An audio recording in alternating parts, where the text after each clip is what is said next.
Thanks again for joining us. Central Illinois is not immune to the impacts of slavery, segregation, and discriminatory policies. That's right. Coming on the heels of the progress from the civil rights movement, local black families still face substantial challenges to overcome. When you look at this mirror that you could put up in 1970 and 2020 and still see some of the same social and economic dynamics, she said, I mean, it is heartbreaking. As retired journalists Garry and Pam Adams are no strangers to chronicling the layered history of Central Illinois.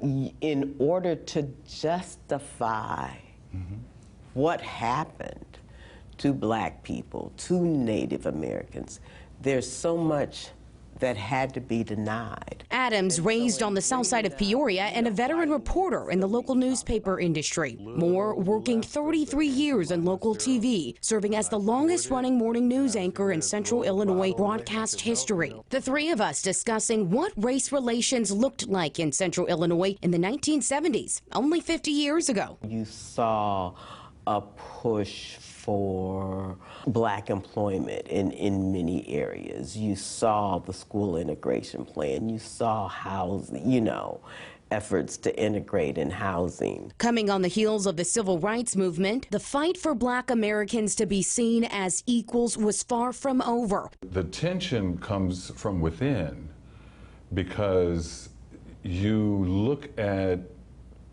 what the privileged white folks have, these advantages, they're steps ahead of you.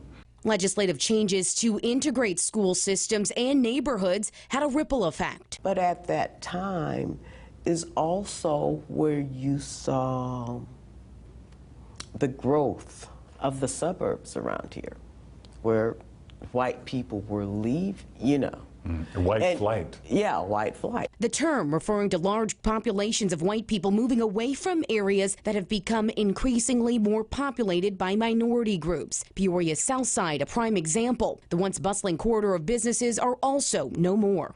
And the center of the city, moved from Main Street to Forest Hill to University, And the consequence of that is what? Your tax base is gone. And so now you don't have as much money to have good schools, jobs, employment, etc.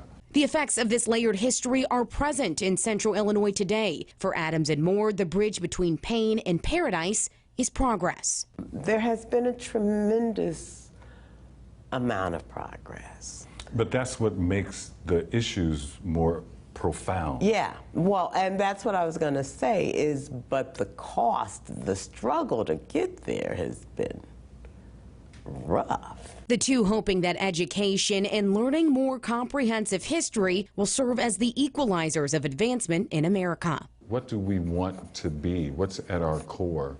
What is our character? What is, as John Lewis said, the soul of America?